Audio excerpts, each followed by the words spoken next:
எல்லோருக்கும் இனிய காலை வணக்கம். இன்று ஒரு சிந்தனை என்கின்ற இந்த யூடியூப் சேனலின் வழியே இறையொருளால் நாம் தினந்தோறும் சந்தித்துக் கொள்வதும் RMS அஸ்ட்ரோ அகாடமியின் வழியே ஜோதிடத்தை சிந்தித்துக் கொள்வதும் மற்றற்ற மகிழ்ச்சியை தருகிறது.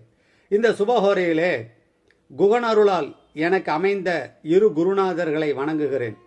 ஜோதிட விதிகளை என்னுடைய இதயத்திலே கல்வெட்டாக பதித்து வைத்த என்னுடைய குருநாதர் உயர்திரு கரூர் நாகராஜ பிரியன் ஐயா அவர்களையும், பாரம்பரிய ஜோதிட பாடல்களை என்னுடைய இதயத்திலே நடவு செய்து வருகிற என்னுடைய குருநாதர் உயர்திரு கொடிக்கம்பம் ஜோதிடர் SP சோமசுந்தரம் ஐயா அவர்களையும், அவர்களின் குரு அருணாச்சலம் ஐயா அவர்களையும் வணங்கி தமிழ் கூறும் ஜோதிட நல் உலகத்திற்கு இன்றைய ஜோதிட பதிவை சமர்ப்பணம் செய்வதில் RMS அஸ்ட்ரோ அகாடமி இதயத்திலிருந்து மகிழ்ச்சி எய்துகிறது. RMS அஸ்ட்ரோ அகாடமியில் மாணவர்கள் படித்துக் கொண்டிருக்கிறார்கள். படித்துக் கொண்டிருப்பது மாத்திரமல்ல, பலன்கள் சொல்வதில் அவர்கள் முன்னேறி சென்று வெற்றி கொடியை எட்டி பிடித்திருக்கிறார்கள். அந்த வகையிலே 2019 உயர்திரு குமரவேல் ஐயா அவர்கள், சேலத்தைச் சேர்ந்தவர், அற்புதமான மனிதர். அவர்தான் RMS அஸ்ட்ரோ அகாடமி ஒரு விதையை விட்டார். நாமக்கல்ல ஜோதிட திலகம், ஜோதிட தென்றல், நடமாடும் ஜோதிட நாவலர் உயர்திரு சரவணன் ஐயா அவர்கள் ஒரு சிறிய அறையை எங்களுக்கு கொடுக்கிறாரு, ஒரு 10க்கு 10. அந்த அறையில்தான் நாங்கள் கொட்டும் மலையில் எட்டி பிடிப்பதற்காக முதல் படியை அங்கே எடுத்து வைத்தோம். ஒரு 4-5 பேர்த்தோட பாடத்திட்டங்கள் உருவாக்கினோம், பாடம் நடத்தினோம். இப்போ 2023 RMS அஸ்ட்ரோ அகாடமியாக இது பூத்து இருக்கிறது. இப்பொழுது பூத்து குலுங்க தொடங்கி இருக்கிறது. படித்து கொண்டே இருக்கிறார்கள். படிக்கிறது மாத்திரமல்ல, அவர்களுக்கு தெரிந்ததை அனுபவமாக வாடிக்கையாளர்களிடத்தில் சொல்லி வெற்றி கொடி நாட்டியிருக்கிறார்கள். எப்படி சொல்லியிருக்கிறார்கள்? RMS அஸ்ட்ரோ அகாடமியினுடைய அடிநாதமே ஜோதிட பாரம்பரிய பாடல், சுருதிகள், விதிகள், விதி விளக்கங்கள், உதாரண ஜாதகங்கள், இப்படிதான் பாடத்திட்டம் இருக்கு. என்னுடைய மாணவர் உயர்திரு குமரவேல் ஐயா அவர்கள் ஜோலார்பேட்டையை சேர்ந்த உயர்திரு புகழேந்தி, மருத்துவர் புகழேந்தி ஐயா அவர்கள் அவங்ககிட்ட ஜாதகம் பார்த்துருக்காங்க. சொல்லியிருக்கிறார், நீங்கள் இந்த ஆண்டு இந்திய மருத்துவ கவுன்சில் நடத்தும் அந்த தகுதி தேர்வில் வெற்றி அடைவீர்கள்னு சொல்லியிருக்காங்க. காரணம், டாக்டர் புகழேந்தி ஐயா அவர்கள் ரஷ்யாவில் படித்தவர். 2 ஆண்டுகள் திரும்ப இங்கே அந்த தகுதி தேர்வு எழுதி தோல்வியை தழுவி இருக்கிறார். ஆனால் இன்று அவர் வெற்றி கொடி நாட்டியிருக்கிறார். காரணம், எங்கள் மாணவர்கள் படித்து அவர்களுக்கு சொல்லிய சுருதிகளும் விதிகளும். அவர் ரொம்ப மகிழ்ச்சியாக இருந்தார். டாக்டர் புகழேந்தி ஐயா அவர்கள் நேற்று சேலத்துக்கு வந்து குமரவேல் ஐயாவை பார்த்து பாராட்டி அன்பு மலை பொழிந்து 2 பேரும் பரஸ்பரம் பேசிகிட்டு இருந்திருக்காங்க. அதற்கு உரிய படங்களை இதோட இணைச்சிருக்கேன். ஏன் எங்கள் மாணவர் வெற்றி அடைந்தார் என்றால், எங்கள் மாணவர் வெற்றி அடைந்தது ஒரு பக்கம், RMS அஸ்ட்ரோ அகாடமி ஒரு பக்கம். என்னை பொறுத்த வரைக்கும் ஜோதிட பாரம்பரிய ஜோதிட மூல நூல்கள் வெற்றி அடைந்தது. பெரியவர்கள், ஞானிகள், மகான்கள் நமக்கு கொடுத்துவிட்டு போன அந்த பொக்கிசங்கள் வெற்றி பெற்றது. என்னுடைய இரு குருநாதர்களும் குகனருளால் அமைந்தார்களே, அவர்கள் சொன்ன வாக்கு வெற்றி அடைந்தது. இப்பொழுது ஜாதகத்தை பார்ப்போமா? 28/3/2000 இவர் ஒரு ஆண். 4:20 PM ஈரோட்டில் பிறந்திருக்காங்க. சிம்ம லக்னம், தனுசுல சந்திரன், சுக்கிரன் தசா இருப்பு 11 வருஷம் 6 மாதம் இருந்திருக்கு. பூராட நட்சத்திரம். மகரத்தில் கேது, கும்பத்தில் புதன் சுக்கிரன், மீனத்தில் சூரியன், மேசத்தில் செவ்வாய், குரு, சனி பகவான். RMS அஸ்ட்ரோ அகாடமி மாணவர்கள் கவனிக்க வேண்டும். லக்னத்துக்கு 6ஆம் இடம், 7ஆம் இடம், 8ஆம் இடம், 9ஆம் இடம், 10ஆம் இடம். லக்னத்துக்கு 5, 6, 7, 8, 9ஆம் இடத்தில் வரிசையாக கிரகங்கள் இருக்குது. இதை பற்றி நம்ம பாடத்திட்டத்தில் சொல்லியிருக்கோம். 12ஆம் இடத்துல ராகு மாந்தி.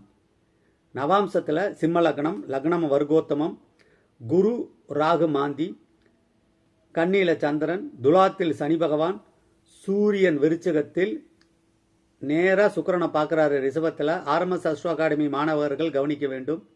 கும்பத்தில் புதன் கேது. திதி கிருஷ்ணபக்ஷ அஷ்டமி. திதி சூன்ய ராசிகள் மிதுனமும் கன்னியும் வருகிறது. புதன் பகவான் லக்னத்துக்கு 10ஆம் அதிபதியான சுக்கிரனோடு சேர்ந்து கும்பத்தில் இருக்கிறார். இப்போ இந்த ஜாதகத்தில் 10ஆம் அதிபதி சுக்கிரனாக வருகிறார்.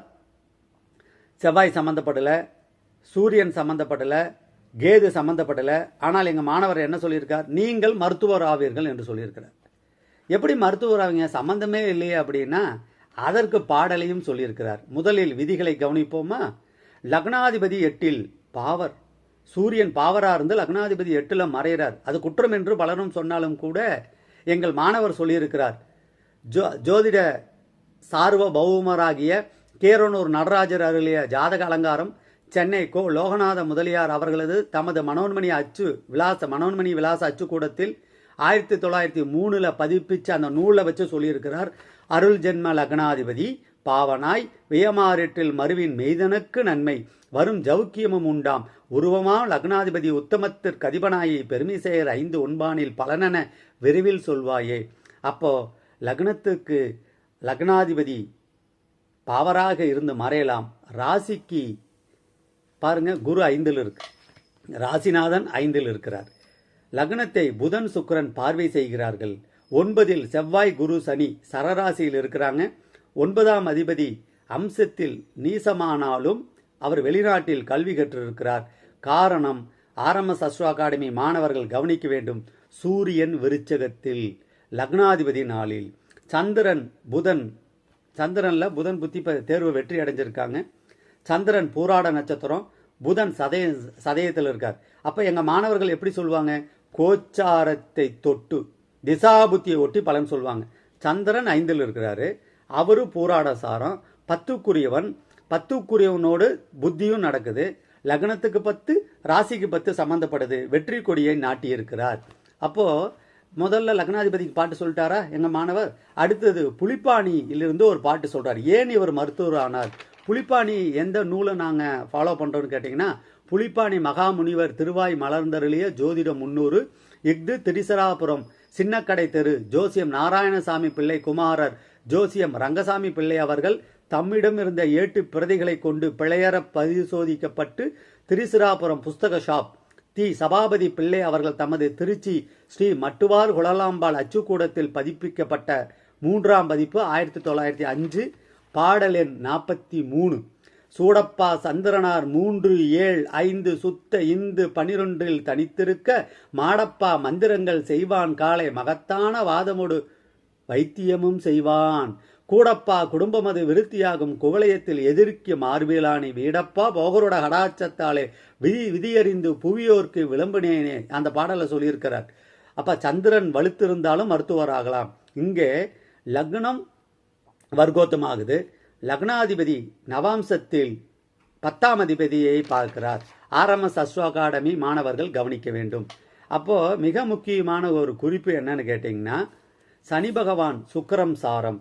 இதில் உங்களுக்கு ஒரு சந்தேகம் வரும். எப்படி இது சுக்கிர திசையில் சனி புத்தியில் ஏன் நடக்கல?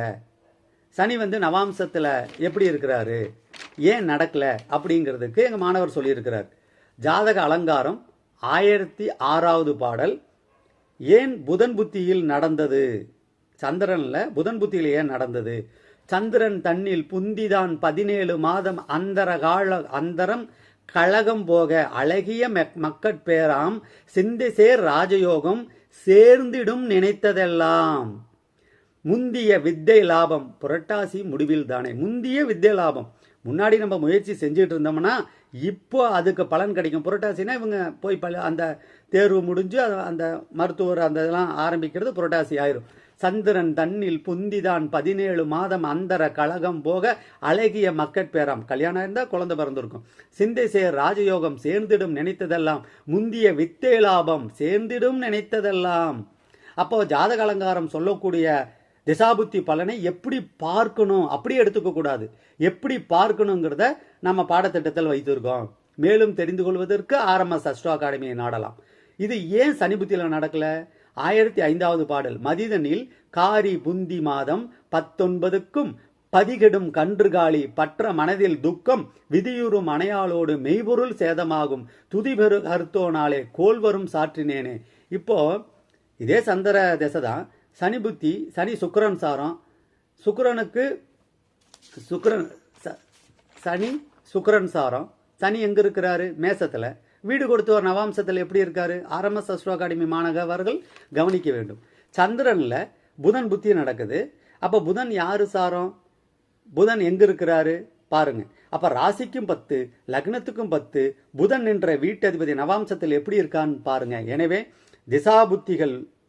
திசாபுத்திகளை ஒட்டி கோச்சாரத்தை தொட்டு பலன் சொன்னால் வெற்றி கொடி நாட்டலாம். அப்போ எனவே ஒரு ஜாதகத்துல கிரகங்கள் ஆதிபத்தியம், சேர்ந்த பலன், பார்த்த பலன், இணைவு பலன், சார பலன், வீடு கொடுத்தவர் பலன், நவாம்ச பலன், கோச்சார பலன் இதை எடுத்தால் வெற்றி அடையலாம். இப்போ இவர் தற்பொழுதுள்ள கோச்சார குருவையும் கவனிக்க வேண்டும். அப்ப கோச்சார குருவுக்கு நாம ஒரு புத்தகத்தை சொல்லணும் இல்லையா?